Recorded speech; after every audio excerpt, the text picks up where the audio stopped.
My brother once told a gallery owner that I was just a girl who played with clay and couldn't pay rent. What he didn't know was that I had just outbid his firm for the building lease with my own money. Julian spent years mocking me, calling my sculptures a phase, a hobby, a waste of time, at family dinners. He joked that I'd be the starving artist while he inherited Dad's empire. He never asked how I survived. He never wanted to know how I was thriving. He just assumed I was beneath him. And that was his first mistake. I've always believed you can tell who someone really is by how they treat you when they think you're beneath them.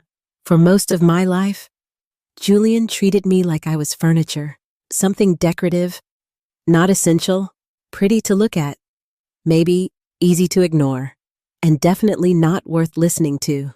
He used to smirk at my clay-covered jeans when I came home from studio class, called me artsy-fartsy Clara in front of his finance bros when they visited over Thanksgiving. Still playing with mud, he'd ask. My mom would giggle nervously. Dad would change the subject. It started small. That invisibility. Just little things, Julian getting the bigger room. Julian's trophies lined up across the mantel. Julian's college letters opened before mine ever arrived. I thought it would fade when we got older. It didn't. He went to Yale. I went to community college. He got Dad's company. I got a half-used tube of paint and a room above a garage. But I didn't resent the start. Not really. I just thought I'll build my life a different way. So I did. I worked mornings at a coffee shop, afternoons at a pottery studio that barely kept the lights on, and nights creating commissioned pieces for people I'd never meet. Pet urns, custom wedding bowls, centerpieces for second marriages. The money wasn't glamorous, but the work grounded me. And eventually, it started to mean something. One of my first big breaks came by accident. A woman named Eva bought one of my pieces at a weekend art market in Taos. It was a fractured porcelain vase I'd almost thrown out because the glaze had bubbled wrong. She called it violent and vulnerable, said it reminded her of motherhood. We got coffee the next week. I didn't know it then, but Eva ran an underground network of collectors people who hunted rare, one-of-a-kind pieces before the mainstream ever caught on. She offered to represent me anonymously, said mystery sells, said sometimes the most powerful voice is the one that doesn't speak too loud. So I agreed. And over time, the Raven was born. My work traveled, quietly, privately, and the money, it grew. But I didn't change my lifestyle. I kept living in my one-bedroom place over the old bookstore, kept driving my rusted-out Subaru with the cracked windshield. I didn't want to be flashy, mostly because I knew if my family knew, they'd come for it, especially Julian. You have to understand something about my brother. Julian doesn't just like to win. He needs to be seen winning. Every holiday, he bragged about deals, clients, mergers. He would stand in front of our dad's fireplace and raise a glass like he was making a quarterly announcement to shareholders. And every time he'd turn to me and say, Clara, tell us what you're working on. Made anything we can use as a doorstop this year? Once, I brought Mom a sculpture I'd spent 3 weeks crafting for her birthday. A delicate, curved ceramic lamp shaped like a moth in flight. Julian looked at it and said, Looks like it belongs at a yard sale. Mom laughed.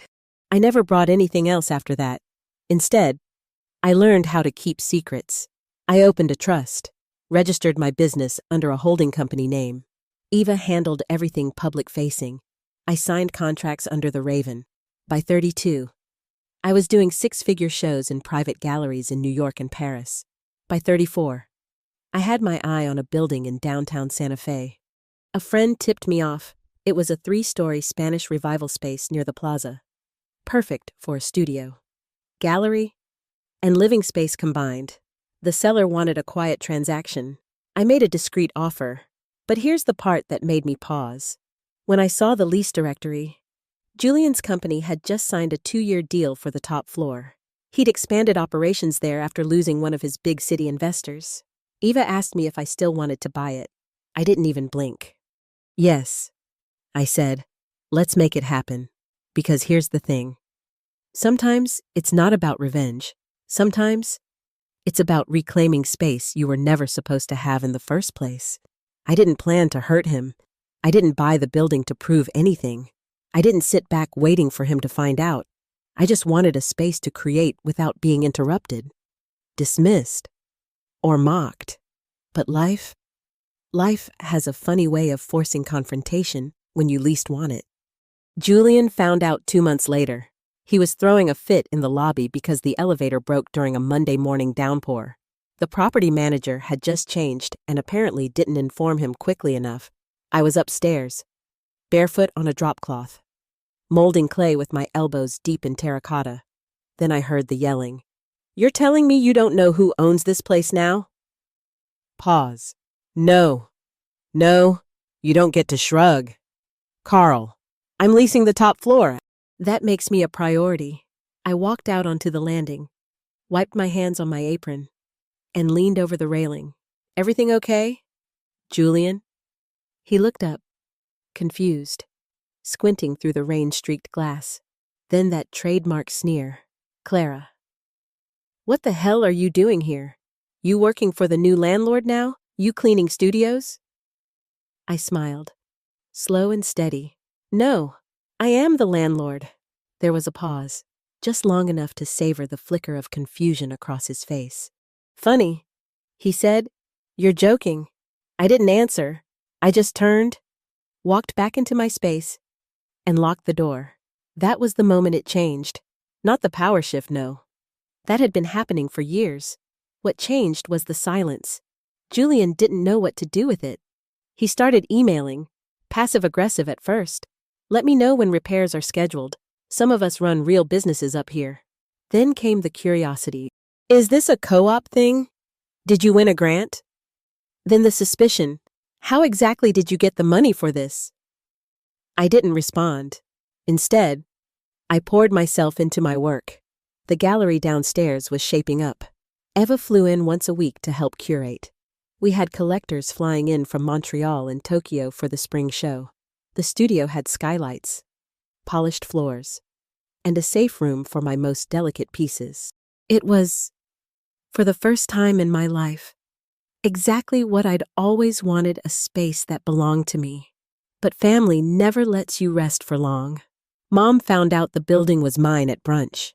It was one of those guilt trips Julian arranged once a quarter. Show up at a local place. Pretend we're one big, loving family.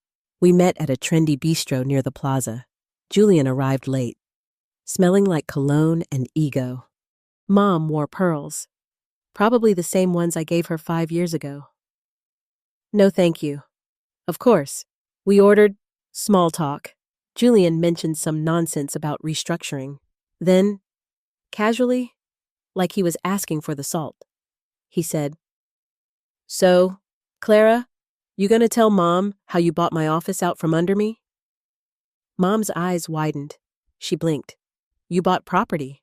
I sipped my iced tea. "I bought a building. Downtown?" Julian cut in. "The one my company leases. She's my landlord now." "Can you believe that?" There was a beat of silence. Then Mom laughed. "Oh, don't tease your sister." "Julian, I'm not joking." He snapped. "She owns it.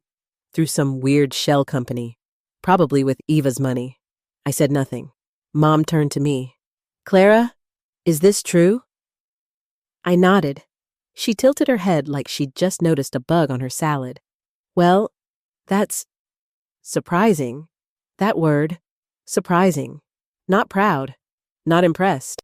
Just a flat, indifferent reaction, as if I'd told her I got a new toaster." That night, I went home and stood in front of the gallery wall. One of my earliest sculptures sat under a spotlight.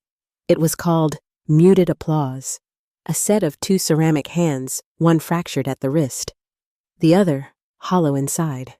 I made it the night Julian graduated from Yale. That was the night I realized my family only claps for what they can understand. They didn't understand me, so I stopped waiting. It started with the texts, not from Julian, from Mom. At first, they were casual. "Saw your name in that local magazine. The picture wasn't very flattering, but good for you, I guess. Then, you've always been creative. I suppose we should have encouraged it more. And finally, your brother is having some financial issues. I thought, maybe You could help.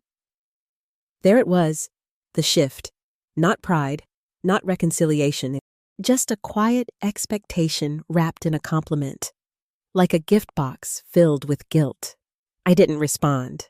That week, Eva called me into her office, our office now. She closed the door and looked serious. You should know. Julian's company is behind on rent. I nodded. 3 months. You're going to evict him. I took a breath. I don't want revenge. Eva, I just want peace. But I won't subsidize his arrogance. She nodded, then slid a folder across the desk. This came in yesterday. He applied for a lease reassignment, tried to transfer the office space to another shell company. My chest tightened. He was trying to move money, move control, outmaneuver me again. I laughed, not out of amusement, out of recognition. He still saw me as Clara, the broke art kid with the clay-streaked jeans, not the woman who built an empire out of rejection. I denied the reassignment the next day, sent it with a typed letter. Short, professional, firm. That's when things got personal. Julian called at midnight on a Tuesday. I should have let it go to voicemail. Instead, I answered. His voice was clipped. Angry. You think you're better than me now? I stayed quiet. He kept going. You own one building, and suddenly, you're royalty. You make things out of mud. Clara, that's what you do. I didn't yell. I didn't defend. I just said, you don't know what I do, because you never cared enough to ask. Silence on the line. Then he said something that made my stomach twist. Mom and Dad are going to lose the lake house. If you'd step up, like I've done for years, we wouldn't be here. I almost laughed. Step up. I remembered the time I sold a commissioned piece to pay Mom's medical bill, signed the wire transfer as anonymous donor, because I didn't want them to feel embarrassed. They never asked where the money came from. They just assumed it was from Julian. Don't call me again. I said, not about money, not about guilt, not about anything. He cursed, hung up, and that was that, except it wasn't. A week later, Mom showed up at the gallery, unannounced, clutching a reusable grocery bag, wearing perfume too strong for the room. Jenny, our front desk manager, buzzed me. She says she's your mother. I sighed. Let her in. She walked in like she owned the air, looked around the gallery like it was a stranger's house. Then, quietly, You've done well. Thank you. She didn't meet my eyes. We were never trying to hurt you. Clara, it's just, Julian needed us more. There it was. The oldest excuse in the book. Did he, I asked, or did you just believe his kind of success mattered more? She blinked. I kept going. You celebrated his internships, his corner offices, his blazers and briefcases. You didn't know the name of my first collection. She looked down. You were always so private. No, I was always so overlooked. The room was quiet. Finally, she said it. We need help. The house. Julian's business. It's falling apart. I didn't flinch. You raised me to survive without asking, so I don't owe anyone an explanation for why I stopped giving. She opened her mouth, but I raised a hand. No is a full sentence. Mom, she left without saying goodbye. I stood there, heart pounding, but steady. I wasn't being cruel. I was choosing peace. That night, I opened my studio door, lit a candle, and sat in front of a blank slab of marble. There was something I wanted to carve, not out of anger, but out of clarity. I wanted to create something solid, unshakable. So I began a sculpture, 2 hands. Again, but this time, they weren't clapping. They were open, not giving, not begging, just releasing. After my mother left the gallery, she didn't call again, but that didn't mean the silence was peaceful. Julian kept posting online those vague, toxic family quotes about betrayal and loyalty. One week it was real family shows up when it matters. The next, some people only care about power. Not people. Subtle. Not subtle. Aunt Valerie called me out of the blue, said she was heartbroken over the rift between me and my brother. Family is everything. Clara, she said. I wanted to ask her where that sentiment had been when Julian used to throw my sculptures in the garbage by accident. When I was 17 and got accepted into a competitive summer art program, Julian told my parents it was probably a scam and they refused to pay for it. He spent that summer in Italy. I spent mine cleaning brushes at a local studio and sketching under the porch light. Funny how no one was heartbroken then. But this wasn't about revenge. It was about refusing to shrink anymore. I didn't return Aunt Valerie's call. Around that time, something unexpected happened. A letter arrived at the gallery. No return address. Inside was a note handwritten, smudged, almost sheepish. I saw your sculpture at the Scottsdale show. I didn't know it was you. I bought it. I keep it in my office. Every time I look at it, I feel like I'm standing in the middle of a truth I've been trying to avoid. I'm sorry. Clara, I was cruel to you. I've always been jealous of your peace. At first, I didn't know who it was from. Then I remembered Stephen, my cousin, the golden boy who used to joke that my weird little hands would never hold anything valuable. He'd bought Unspoken Weight, a piece I made during a depressive spell. 2 years ago. It was heavy, sharp-edged, almost unsettling, but I'd poured truth into it. I guess it found someone who needed it. The letter didn't fix anything, but it softened something. Spring came. The gallery's newest show launched to a packed house.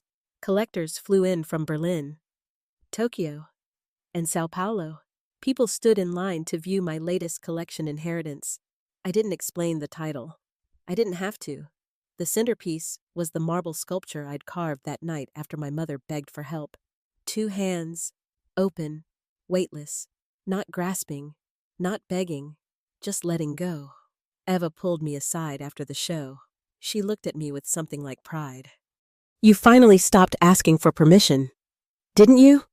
I nodded. I finally realized no one was going to give it. Later that week, I got a call from Jenny at the front desk. There's someone here to see you. She says she's family. My heart sank. But when I came down, it wasn't Mom or Julian. It was Grandma. She stood there, small but unshaken, holding a tin of cookies and wearing that pale blue cardigan she'd had since I was 12. I heard you finally started charging what your work is worth, she said. I smiled. She stepped inside, looked around the gallery, then turned to me. Your father's family. We didn't know how to raise artists. She said, I know, I replied, but you gave me clay that one Christmas. That's more than most did. She reached out and took my hand. Hers was soft, warm, thin with age, but strong with knowing. I'm proud of you. Clara, it was the first time someone in my bloodline had said that out loud, and I let myself believe it.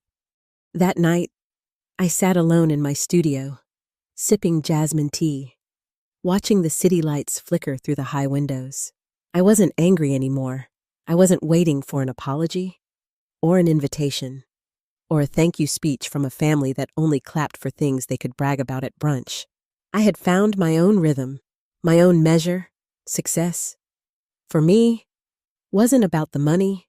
It was about space. Space to breathe, space to create, space to finally feel like I belonged in the life I built. Even if my family never saw it, even if they never clapped, I wasn't building for them anymore.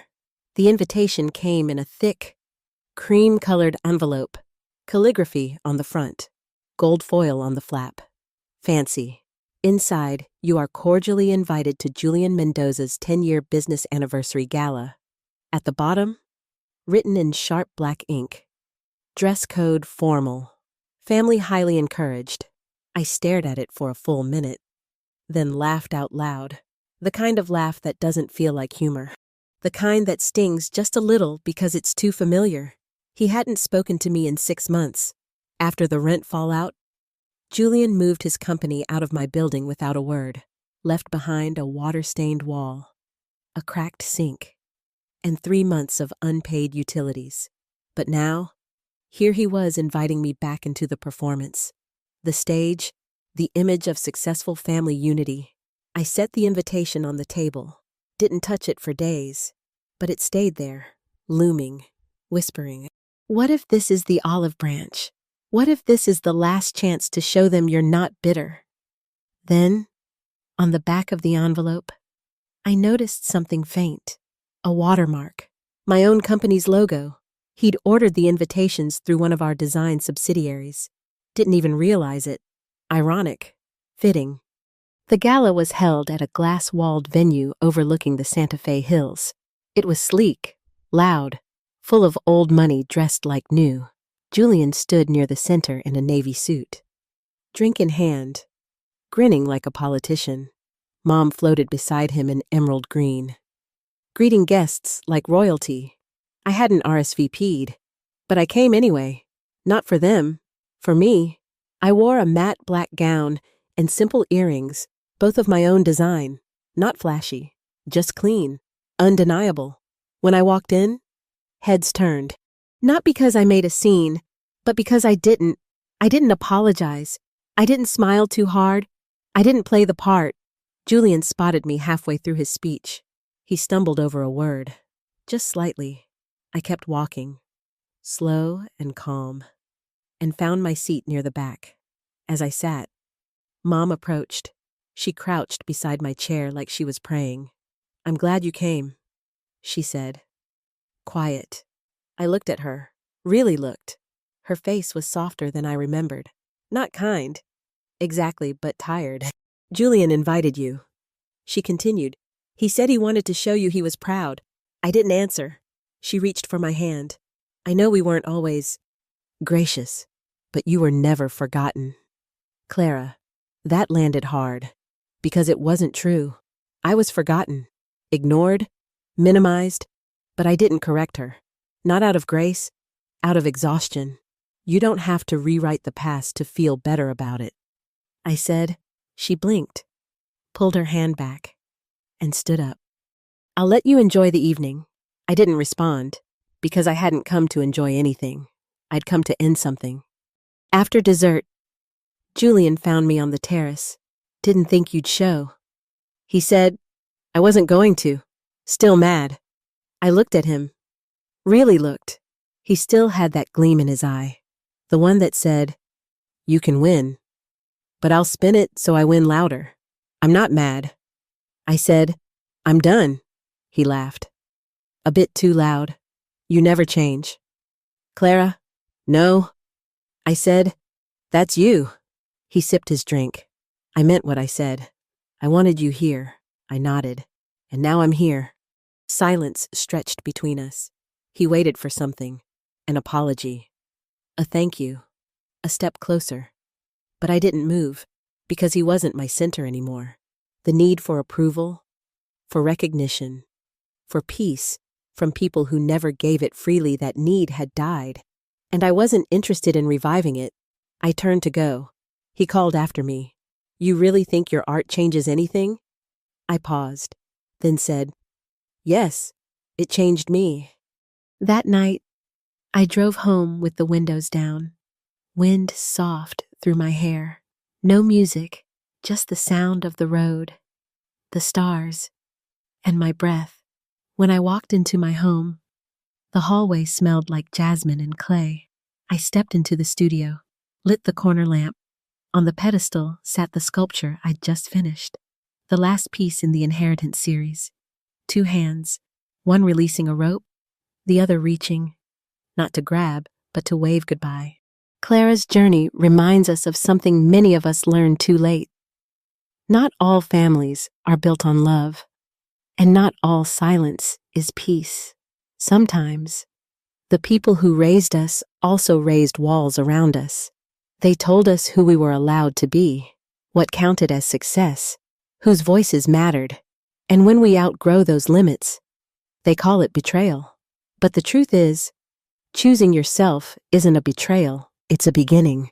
Clara didn't rise to prove anything. She rose to exist freely. That's what healing looks like: saying no without guilt, creating without apology, and finally understanding that love given without respect is just control in disguise. If you've ever been the quiet one in your family, the overlooked one, the one who finally said enough, you're not alone. Tell us in the comments what moment in your life helped you choose peace over permission. If Clara's story spoke to something deep inside you, don't forget to like, subscribe, and share this with someone who needs to hear it. We have more stories coming real, raw, and full of heart. Until then, take care of yourself, and we'll see you soon.